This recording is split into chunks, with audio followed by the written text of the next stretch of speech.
अरे 2028 में सिंहस्थ भरा रहा उज्जैन को,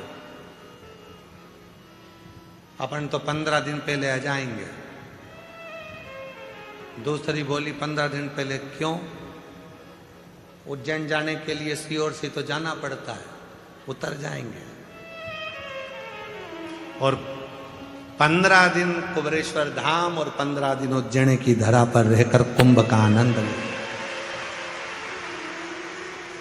अब वो तो बात कर रही थी, हम सुन के आश्चर्य में पड़ गए। इनकी प्लानिंग अभी से चालू हो गई, 28 तो देरी है।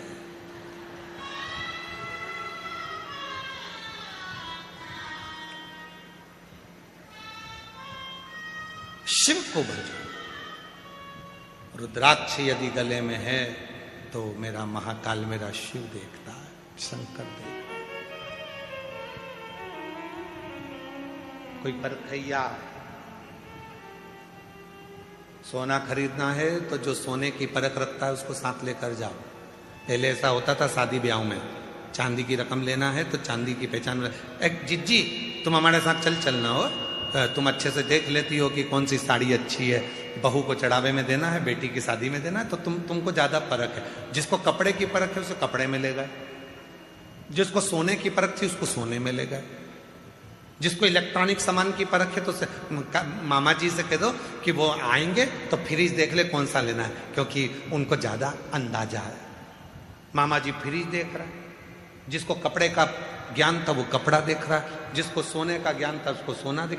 सोने की परख वाले को सोना लेने जाओ तो साथ ले जाओ, कपड़े की परख वाले को कपड़ा लेने जाओ तो साथ ले जाओ, इलेक्ट्रॉनिक सामान की परख वाले को इलेक्ट्रॉनिक सामान लेने जाओ तो साथ ले जाओ, लकड़ी की परख करने वाले को लकड़ी की पहचान वाले को लेकर जाओ। उसी तरह यदि भोलेनाथ से मिलना है तो किसी भोले के भगत के साथ रम जाओ तो वो भगत अपने आप शिव से मिला है, उसके साथ रमना पड़ेगा। रमना से मतलब है भजन करना पड़ेगा, स्मरण करना पड़ेगा, संकीर्तन करना पड़ेगा, मंत्र जाप करना पड़ेगा, स्मरण करना पड़ेगा। और कोई तुमसे कह दे कि तुम अपना घर छोड़कर मेरे साथ सन्यासी बन जाओ, तुम अपना घर छोड़कर साधु बन जाओ, तुम अपना घर छोड़कर तपस्वी बन जाओ, तुम अपना घर छोड़कर गंगा के तट पर जाकर बैठ जाओ, उससे कह देना सीहोर वाले महाराज ने मना करा है, हम ना सन्यासी बनेंगे, हम ना तपस्वी बनेंगे और ना हम कहीं जाकर बैठेंगे।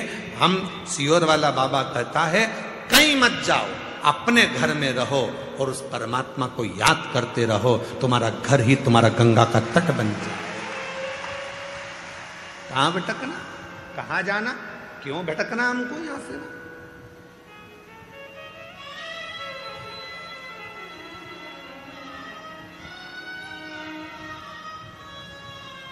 भटकन छोड़ दो,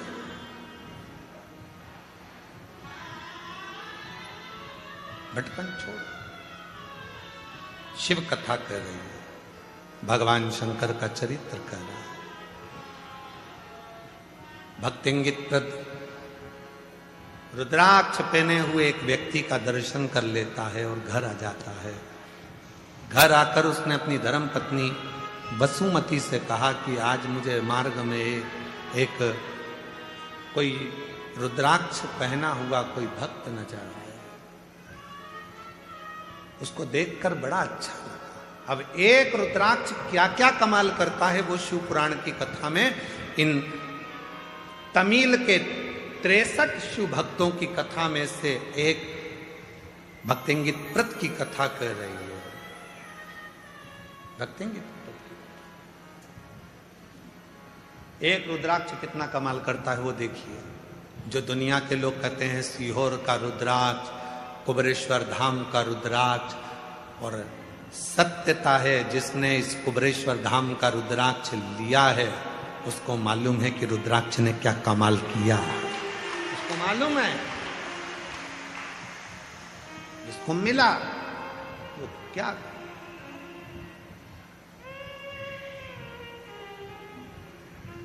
विचार किया। अब वो रुद्राक्ष ने अपना कमाल करना चालू करा। भक्तिंगित प्रत कभी शिव के मंदिर नहीं जाता था, कभी सत्संग में नहीं जाता था। उस रुद्राक्ष के पहने हुए व्यक्ति का मुख का दर्शन करा और फिर भक्तिंगित प्रत दूसरे दिन कावेरी